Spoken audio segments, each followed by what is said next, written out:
Hello, and thank you for tuning into the channel. If this is your first time here, welcome. My name is Angela, and I am a trauma-informed self-development specialist, and I coach you through the process of transformation from the person you came to be as a result of the things that's happened to you to the person you were created to be. I teach you how to apply biblical and personal development principles to help you achieve inside-out success in life, ministry, and business. You're listening to the 1 Year Through the Bible series. Reading and understanding the Bible from Genesis to Revelation will give you a contextual overview of the whole counsel of God, as mentioned in Acts 20, verse 27. I'll be reading from the New King James if you'd like to read along. Today's Old Testament reading begins in Ezekiel chapter 21, verse 1 through chapter 22, verse 31. And the word of the Lord came to me, saying, Son of man, set your face toward Jerusalem, preach against the holy places, and prophesy against the land of Israel. And say to the land of Israel, Thus says the Lord, Behold, I am against you, and I will draw my sword out of its sheath, and cut off both righteous and wicked from you. Because I will cut off both righteous and wicked from you, therefore my sword shall go out of its sheath against all flesh from south to north, that all flesh may know that I, the Lord, have drawn my sword out of its sheath. It shall not return any more. Sigh therefore, Son of man, with a breaking heart, and sigh with bitterness before their eyes. And it shall be, when they say to you, Why are you sighing? That you shall answer, Because of the news. When it comes, every heart will melt, all hands will be feeble, every spirit will faint, and all knees will be weak as water.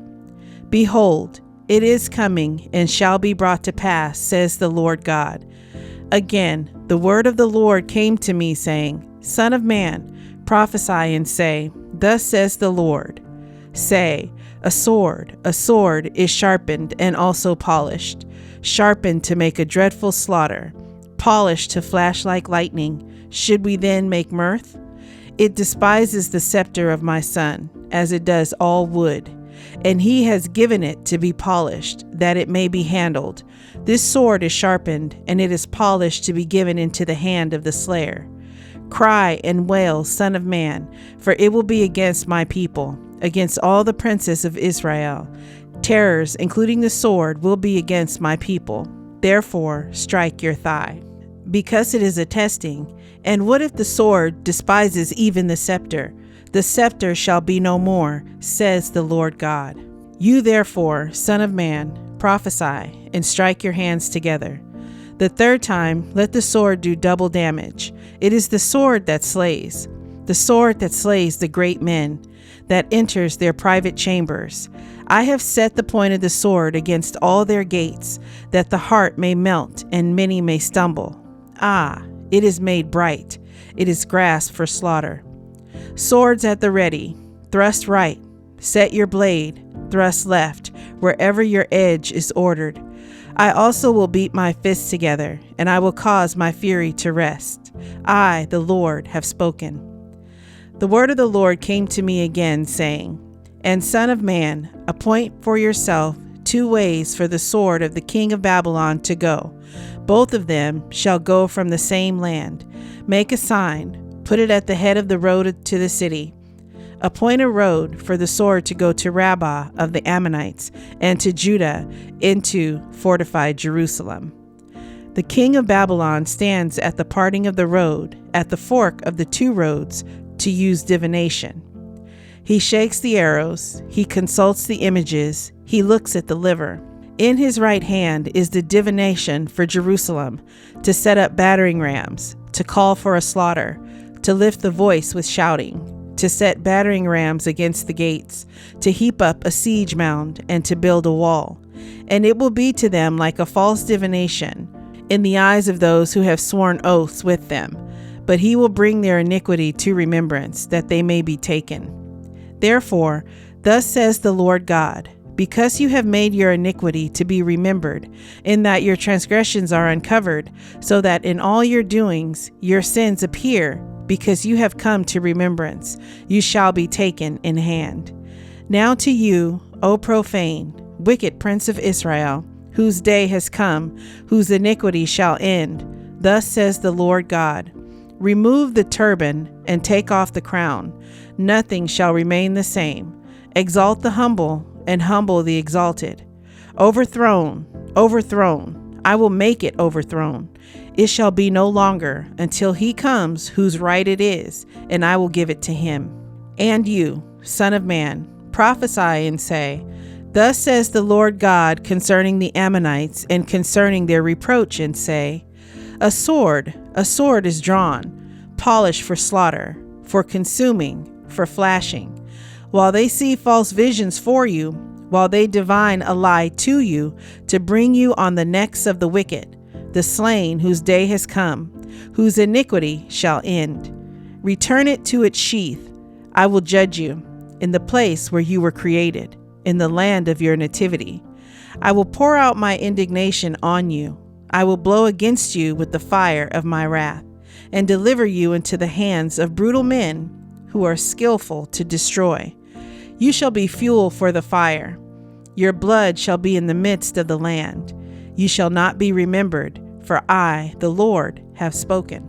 Moreover, the word of the Lord came to me, saying, now, son of man, will you judge? Will you judge the bloody city? Yes, show her all her abominations. Then say, thus says the Lord God, the city sheds blood in her own midst, that her time may come, and she makes idols within herself to defile herself. You have become guilty by the blood which you have shed, and have defiled yourself with the idols which you have made. You have caused your days to draw near, and have come to the end of your years. Therefore, I have made you a reproach to the nations, and a mockery to all countries. Those near and those far from you will mock you as infamous and full of tumult. Look, the princes of Israel, each one has used his power to shed blood in you. In you they have made light of father and mother. In your midst they have oppressed the stranger. In you they have mistreated the fatherless and the widow.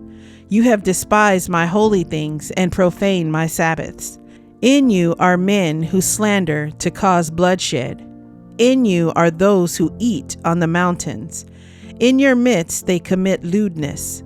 In you men uncover their father's nakedness. In you they violate women who are set apart during their impurity. One commits abomination with his neighbor's wife. Another lewdly defiles his daughter-in-law. And another in you violates his sister, his father's daughter. In you they take bribes to shed blood. You take usury and increase. You have made profit from your neighbors by extortion, and have forgotten me, says the Lord God. Behold, therefore, I beat my fists at the dishonest profit which you have made, and at the bloodshed which has been in your midst. Can your heart endure? Or can your hands remain strong in the days when I shall deal with you? I, the Lord, have spoken, and will do it. I will scatter you among the nations, disperse you throughout the countries, and remove your filthiness completely from you. You shall defile yourself in the sight of the nations. Then you shall know that I am the Lord. The word of the Lord came to me, saying, Son of man, the house of Israel has become dross to me. They are all bronze, tin, iron, and lead in the midst of a furnace. They have become dross from silver. Therefore, thus says the Lord God, because you have all become dross, therefore, behold, I will gather you into the midst of Jerusalem, as men gather silver, bronze, iron, lead, and tin into the midst of a furnace to blow fire on it, to melt it. So I will gather you in my anger and in my fury, and I will leave you there and melt you. Yes, I will gather you and blow on you with the fire of my wrath, and you shall be melted in its midst. As silver is melted in the midst of a furnace, so shall you be melted in its midst. Then you shall know that I, the Lord, have poured out my fury on you. And the word of the Lord came to me, saying, Son of man, say to her, you are a land that is not cleansed or rained on in the day of indignation. The conspiracy of her prophets in her midst is like a roaring lion tearing the prey. They have devoured people. They have taken treasure and precious things. They have made many widows in her midst. Her priests have violated my law and profaned my holy things. They have not distinguished between the holy and unholy, nor have they made known the difference between the unclean and the clean. And they have hidden their eyes from my Sabbaths, so that I am profaned among them. Her princes in her midst are like wolves tearing the prey, to shed blood, to destroy people, and to get dishonest gain. Her prophets plastered them with untempered mortar, seeing false visions and divining lies for them, saying, Thus says the Lord God, when the Lord had not spoken. The people of the land have used oppressions, committed robbery, and mistreated the poor and needy, and they wrongfully oppressed the stranger. So I sought for a man among them who would make a wall and stand in the gap before me on behalf of the land, that I should not destroy it, but I found no one. Therefore, I have poured out my indignation on them. I have consumed them with the fire of my wrath, and I have recompensed their deeds on their own heads, says the Lord God. Psalm 126, verses 1 through 6. When the Lord brought back the captivity of Zion, we were like those who dream. Then our mouth was filled with laughter, and our tongue with singing. Then they said among the nations, The Lord has done great things for them. The Lord has done great things for us, and we are glad. Bring back our captivity, O Lord, as the streams in the south. Those who sow in tears shall reap in joy. He who continually goes forth weeping, bearing seed for sowing, shall doubtless come again with rejoicing, bringing his sheaves with him. Proverbs chapter 28, verse 23. He who rebukes a man will find more favor afterward than he who flatters with the tongue. The New Testament reading is in Hebrews chapter 10, verses 19 through 39. Therefore, brethren, having boldness to enter the holiest by the blood of Jesus, by a new and living way which he consecrated for us through the veil, that is, his flesh, and having a high priest over the house of God, let us draw near with a true heart in full assurance of faith, having our hearts sprinkled from an evil conscience and our bodies washed with pure water. Let us hold fast the confession of our hope without wavering, for he who promised is faithful.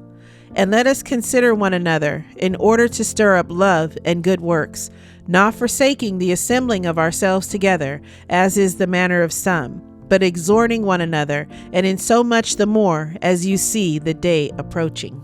For if we sin willfully after we have received the knowledge of the truth, there no longer remains a sacrifice for sins, but a certain fearful expectation of judgment and fiery indignation which will devour the adversaries.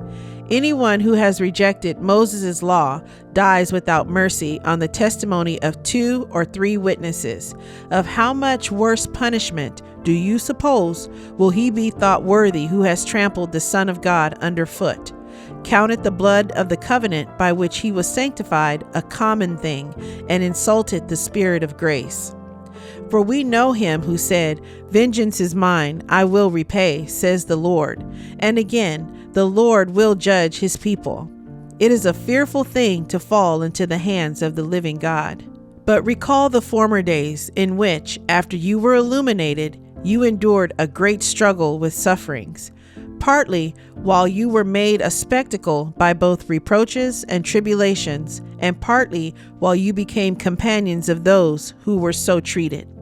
For you had compassion on me in my chains, and joyfully accepted the plundering of your goods, knowing that you have a better and an enduring possession for yourselves in heaven. Therefore, do not cast away your confidence, which has great reward, for you have need of endurance, so that after you have done the will of God, you may receive the promise. For yet a little while, and he who is coming will come and will not tarry. Now the just shall live by faith, but if anyone draws back, my soul has no pleasure in him. But we are not of those who draw back to perdition, but of those who believe to the saving of the soul. I hope you're enjoying your daily walk through the Word. Please leave a comment and let me know what stood out to you in today's reading. Subscribe to the channel and hit the notification bell. Thank you, Lord, for providing your word to us today. May it reach deep into the heart of your chosen children who were set apart before the foundation of the world, that they may be renewed in the spirit of their mind. I give all praise and honor to the Most High Yah, Elohim, through your Son, Yeshua, Messiah. Amen.